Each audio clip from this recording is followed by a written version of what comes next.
get a little bit dicey. But we're now joined by Grayson Grundhoefer. We will get the Baylor and spring drills done, and now what's left in the transfer portal or going. He was in Kansas City for the NFL draft. Grayson, thanks for your time. I don't know if I've ever seen a better atmosphere. What was that like? Well, guys, I mean, it was my first NFL draft that I've ever been to. So, to go there and experience it and get to see kind of this just crazy environment. I don't know what the reports are right now of how many people were there, but it was quite the scene. I was really impressed with the way they did it, the whole setup. Kansas City did a fantastic job, and it was actually my first time in Kansas City as well. So, yeah, it was great, a lot of fun. This draft is kind of a really weird one, a lot of crazy twists and turns, and to see the Texans, draft C.J. Stroud and then move up immediately to 3 and take Will Anderson was kind of a great initial start to the draft as well. So, yeah, overall, really fun experience and something I definitely won't forget. Grayson, your Colts took a guy named Richardson a few years ago. It didn't work out. How do you feel this Richardson will work out? Yeah, Trent Richardson, as you're mentioning, yeah, he did not work out, but he didn't really go in line with a lot of the other Alabama running backs. But, I think for Indianapolis, it's big for them to kind of go out and kind of establish a brand and an identity under their new head coach, Shane Steichen. And so they had to draft a quarterback. They've been kind of going through the years with these veteran quarterbacks, trying to make it work. And really the only one that worked was Phillip Rivers, because they went 11-5 that year. But outside of that, with Carson Wentz and Matt Ryan, it just did not work. They need to start over, reboot. And I think Richardson is an exciting talent who probably has the highest ceiling of anyone in this group, but also probably the lowest floor as well, because the accuracy is, quite alarming. But what he can do athletically, his frame, his body, the fact that, he's going to be a big quarterback who can withstand a lot of hits, kind of like a Josh Allen can, is really, really intriguing, especially with kind of, arm strength that he possesses. So, yeah, I think the Colts did a nice job, and they didn't have to trade up. So they didn't have to get rid of picks. So overall, I felt like they did a really nice job finding their guy. Speaking of quarterbacks, Baylor spring game's now over. We know throughout the spring, Blake Shapen and Sawyer Robertson were dueling for the starting spot. Dave Aranda gave an opening to the fact that they had an answer that was pretty open for a coach, and that led to the possibilities that he could name a starter here pretty soon. That obviously hasn't happened this week, but just coming out of last Saturday, coming out of the spring, and the fact that there's no decision right now, just what did you think about the quarterbacks, and what do you think of the room as we talk right now? I mean, I continue to hope that they kind of wait to make a decision till the fall. But, I mean, the way Dave Aranda talked about it, I would be pretty shocked if they don't name a starter, and I would be pretty shocked if that starter isn't Blake Shapen. And the simple reason for it is just because throughout camp, Shapen played really well, and Shapen was getting the majority of the reps with the ones, and he was, by all accounts, doing a very nice job. And I think the biggest thing for him is he took a nice step forward this spring as far as leadership goes. And that was something that I think was really awkward for him a year ago, because Gary Bohannon was a true leader of this team. Blake Shapen came in, won the job, but just because you win the job doesn't necessarily mean that it's quote unquote your team. And so I think, by the time fall came around, it still wasn't quite his team. And so I think because of that, you saw a situation where once things kind of unraveled a little bit, there wasn't a stabling presence at the quarterback position. And so now I think Shapen's taken that big step forward. He's another year older, another year wiser, another year more mature. And I think that really showed throughout the spring. Now, saying that, Sawyer Robertson's very talented. And I think if you were to go off of just who has the higher ceiling, who has more potential to, be a high NFL draft pick or, those type of things, I think the answer is Sawyer Robertson. But the question is, how quickly does Sawyer adapt to the offense, and how quickly does he pick up these things to a point where Dave Aranda and Sean Bell and Jeff Grimes can really sit there and say, hey, this guy gives us the best chance to win games. I don't think he's given them that answer quite yet. But by the time the fall rolls around, I wouldn't be surprised if Sawyer ends up being the guy, or if at some point, Sawyer takes the job sometime during the middle of the season, because he is very talented, and we saw flashes of that in the spring game. Grayson, is it unfair to say that Blake Shapen, his leadership abilities, whatever, they've gotten better? Aranda mentioned that to me a couple of weeks ago too. But did he look any different to you as far as his throwing, his footwork, what he could do? Did he look any better to you? I think that's probably the biggest kind of red flag, Smokey. It's just the simple fact that when you watched him play, there were still things that stood out to you that on film from last year were problems that he had. And in a game like the spring game, he's not getting hit. And truthfully, that was one of his biggest problems last year, was when he did try to run away from pressure. When he would get hit, a lot of times he fumbled the football and he had issues with ball security, or he would, force something downfield that would be intercepted. And so you don't really get to see that in the spring game, but what you do get to see is at times him having sloppy footwork, at times him trying to rely on his arm talent alone instead of setting his feet and really trusting his technique. So yeah, you saw some things that were a little bit scary, but I will also tell you, you also saw the leadership at the beginning of the game when he's going out there as the singular leader of the unit as they're stretching and getting everyone fired up. And I also think that, there were times where I saw him throw the football in the spring game where I was sitting there going, hey, you know what?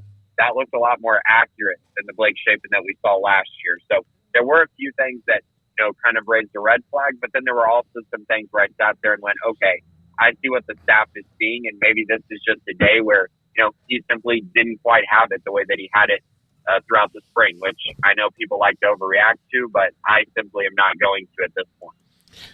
Grayson, 2 days left in the transfer portal. Not a whole lot of spots really available for Baylor to add somebody, but do you expect anybody in the next couple days?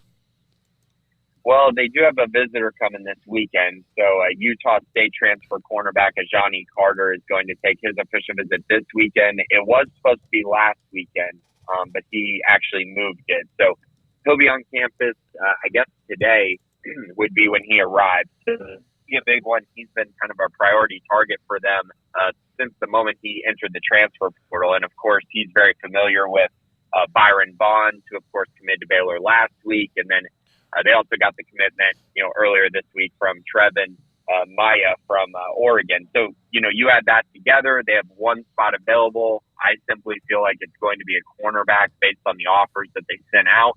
But they've addressed the needs. They addressed the defensive line. They addressed the jack position. And now it's trying to figure out, find one more guy in the secondary who can come in and be a true leader for that unit amongst a lot of young guys who don't have a ton of experience. We talked to Maya earlier this week when he made his commitment. We hadn't talked, you and I, about that, though. I think it was after the podcast. So what were your thoughts on picking him up, and do you feel like that does answer the questions that they had remaining coming out of spring as far as the D-line goes? Absolutely huge.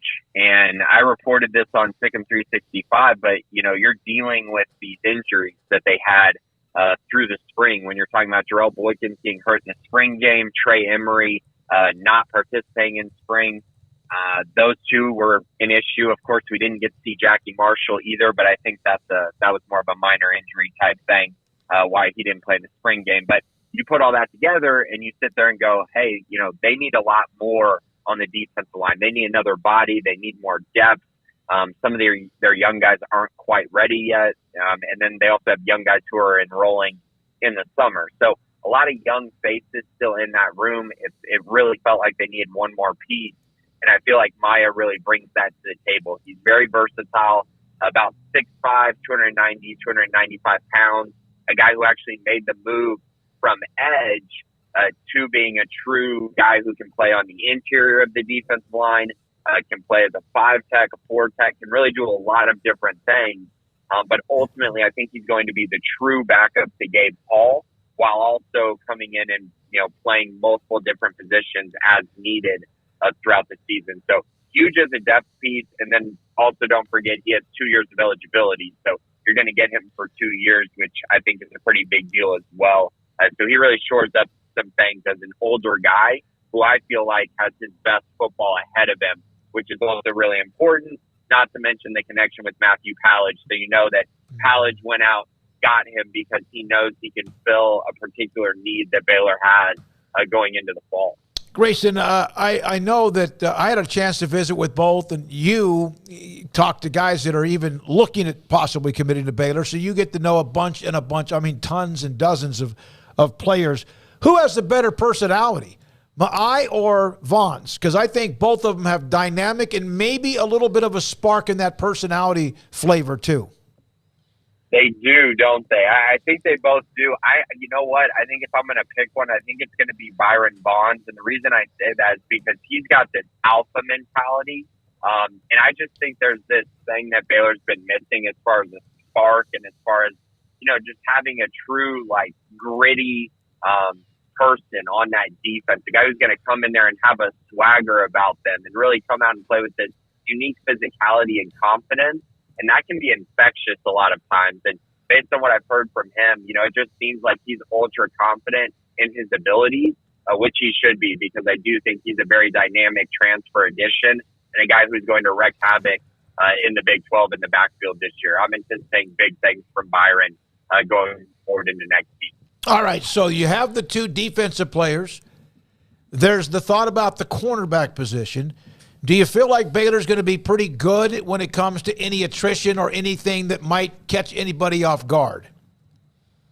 That's been a huge talking point, I think, for Baylor fans, and I know on our website as well. And honestly, it's kind of shocking because when a head coach goes out and takes, 14, 15 guys from the transfer portal, you would feel like that a fan base would be really satisfied with kind of that approach. But it really hasn't been like that, and a big reason for it is because I think a lot of people want them to continue just adding more and more talent and, maybe, trying to get guys into the transfer portal or things like that. But that's not really how Dave Aranda and the staff has built this program. But they still have been super aggressive, and I think for good reason. They had a lot of positions to fill, and they're going to continue to do that. But saying that, the simple fact of the matter is the guys who play at Baylor and the student athletes that are at Baylor, they all love Baylor. And for that reason, a lot of guys don't want to leave, even if they're not getting playing time, even if they're not, a superstar like maybe they thought they were going into college. They love Baylor, they love the culture, and they simply just, don't want to leave. And they're a part of that culture that Dave Aranda and the staff are building. And for that reason, I don't think there's going to be much attrition. There's only a couple days left, and I really don't think there's going to be much room for Baylor to go out and try to add any more guys at this time. A year ago when they made the decision with Shapen and Bohannon, it happened immediately, like really quickly, almost like he's gotten rid of some of his assistant coaches after a couple of different years. Do you feel like that maybe because nothing has been announced that there's a delay, that there may not be a choice, or do you feel like now he's kind of put himself on the spot where he has to still announce who's the QB1? Wow, yeah, that's definitely an interesting question because you're right. The longer this lingers, the more you're kind of sitting there going, okay, maybe they talked about it and decided not to do it till the fall. I don't know if that's going to be something that we're going to have a true answer for, honestly, at all. I don't know if we're going to get that addressed one way or the other in the near future. But I do think because he said that, I think there's probably something to that I still feel like he is going to make a decision just because when you say something like that, very confident in the decision that they were going to make. But who knows? You're right. The longer it does last, they decided that wasn't the best decision for them at this.